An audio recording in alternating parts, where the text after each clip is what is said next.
Shalom, damai di hati, saudara-saudara yang dikasihi dan diberkati oleh Tuhan kita Yesus Kristus.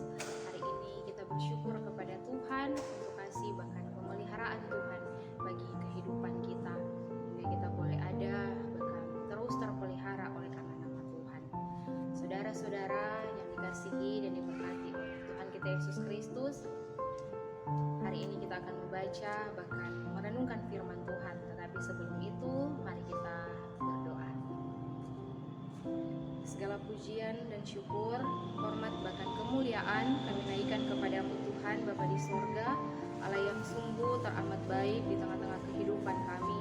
Kami mengucap syukur Tuhan untuk waktu dan kesempatan, bahkan hari baru yang terus Tuhan anugerahkan bagi kami semua. Kami bersyukur Tuhan di hari ini Tuhan terus memelihara kehidupan kami hingga kami boleh ada sampai saat ini.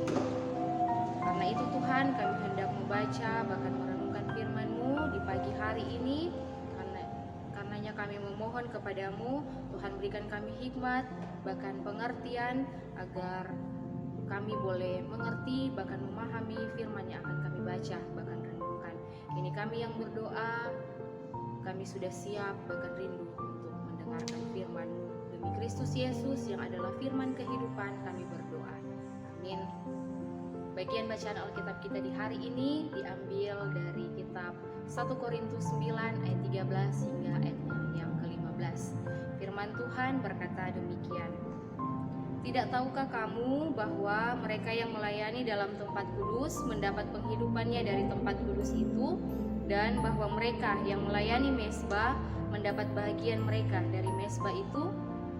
Demikian pula Tuhan telah menetapkan bahwa mereka yang memberitakan Injil harus hidup dari pemberitaan Injil itu.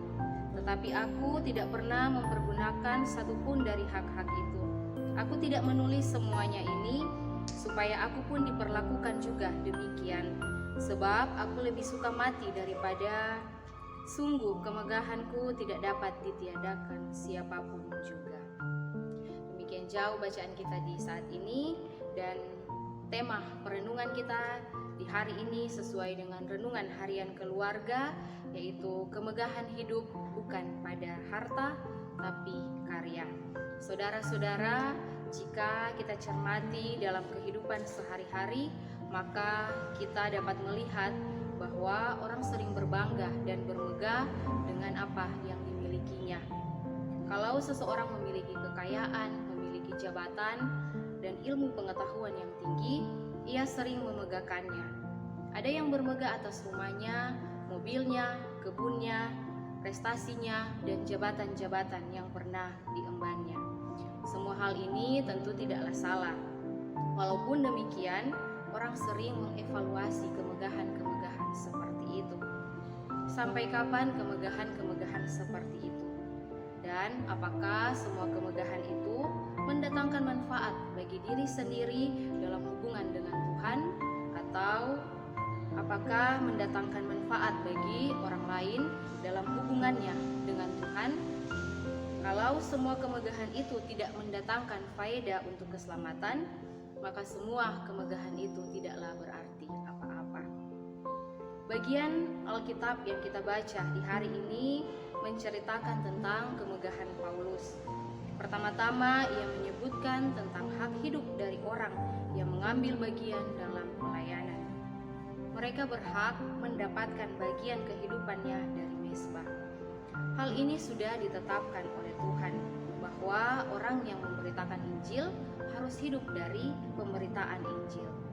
Walaupun demikian, Paulus menyampaikan pendiriannya berkaitan dengan hak orang yang memberitakan Injil, bahwa ia tidak pernah menggunakan satupun dari hak-hak itu, dan ini adalah kemegahannya yang tidak dapat ditiadakan oleh siapapun juga.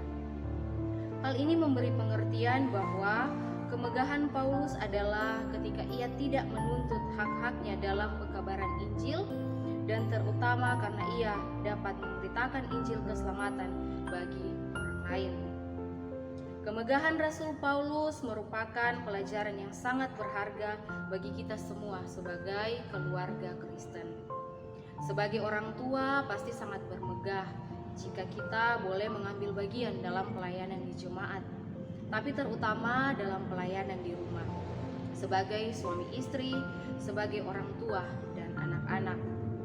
Juga kita diajar, kalaupun kita bermegah bukan karena kita memiliki banyak harta dan jabatan, ataupun pengalaman dan pendidikan, serta berbagai penghargaan karena banyaknya prestasi. Tetapi kalau kita bermegah, bermegahlah karena kita berkarya dan karena kita telah melakukan sesuatu yang berharga bagi keluarga. Misalnya kita saling menyapa, saling mengasihi, saling memaafkan dan mengampuni. Kita saling menguatkan, saling mendorong, dan saling memberikan semangat dan juga saling mendoakan. Teristimewa dalam kehidupan keluarga, kita boleh melaksanakan ibadah-ibadah keluarga untuk belajar firman dan melakukannya dalam kehidupan sehari-hari. Inilah kemegahan-kemegahan kita. Lebih khusus lagi kalau kita bermegah karena kita memiliki Yesus. Di dalam Dia ada keselamatan, dan karena keselamatannya kita dapat berkarya di tengah keluarga, di tengah jemaat, masyarakat, bahkan juga di tengah bangsa dan negara. Karena itu Tuhan memampukan kita untuk bermegah di dalamnya. Terpujilah nama Tuhan. Amin. Mari kita satu dalam doa, kita berdoa. Terpuji Engkau Tuhan yang adalah firman kehidupan. Kami mengucap syukur untuk firman yang boleh kami dengar bahkan renungkan bersama. Tuhan berkati kami semua, perlengkapi kami semua dengan hikmat dan juga pengertian agar firman ini boleh terus bertumbuh, tetapi juga boleh kami praktekkan di tengah-tengah perjalanan kehidupan kami. Kami mengucap syukur kepadamu Tuhan untuk segala kebaikan Tuhan. Hanya inilah kehidupan kami, kehidupan yang mau terus mengandalkan Tuhan dan mau terus percaya bahwa Tuhan akan menolong kami dalam melakukan setiap tugas, tanggung jawab, tapi juga pelayanan kami. Demi Kristus Yesus kami berdoa dan mengucap syukur. Amin. Demikian renungan harian kita di saat ini. Shalom, damai di